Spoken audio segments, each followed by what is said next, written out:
The view from above. I was reading chapter 40 of Isaiah and believe there's an incredible message in that chapter for us. Our problems are often huge and overwhelming, as we well know. We stand as people infirm and frail in the midst of enormous obstacles that threaten to overshadow us. And then there's the view from above. If we start with the thought from Romans 8:31, which says, if God is for us, who can be against us? We will realize that God's viewpoint is so important because He is for us and He fights on our side.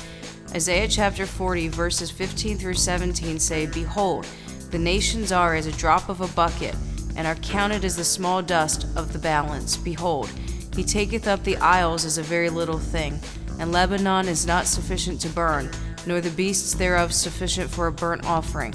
All nations before Him are as nothing, and they are counted to Him less than nothing and vanity. God sees the nations as only dust on the balance. He certainly sees your problems as easily overcome by the power of His hand. Verse 11 says, He shall feed His flock like a shepherd.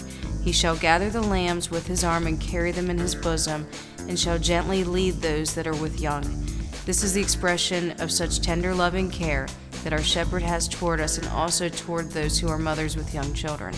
That is amazing and dependable and so inviting for us to lean on our shepherd who can do all things. Our problems and obstacles start to fade away when we take God's viewpoint of things. Remember, friend, that Luke 1:37 says, for nothing will be impossible with God.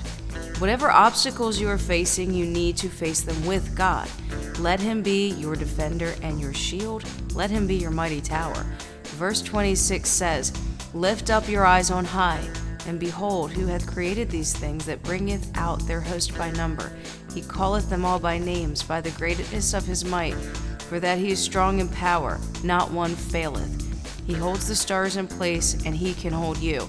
You only need to trust Him. Give your problems to Him, and lean on His guidance and strength.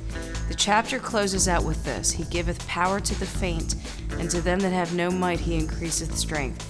Even the youth shall faint and be weary, and the young men shall utterly fail. But they that wait upon the Lord shall renew their strength. They shall mount up with wings as eagles. They shall run and not be weary, and they shall walk and not faint. Those are incredible promises, friend, and they are ones you can depend on. Wait on the Lord, and He will renew your strength.